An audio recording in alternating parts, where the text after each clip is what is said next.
onto the chicane.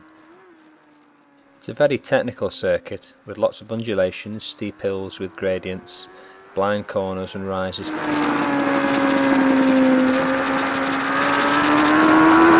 Track here, so it doesn't worry you too much being there as your corner speed develops. Let's see that at normal speed. And throttle control are key elements to getting the mounting right, not forgetting them towards Mansfield. Let's see that section run at normal speed. On a 1000cc machine you're really motoring at this point, so it's worthwhile spending time and making sure you've got a good reference point for your braking. End of the right hand curb, flick the bike over towards the left hand apex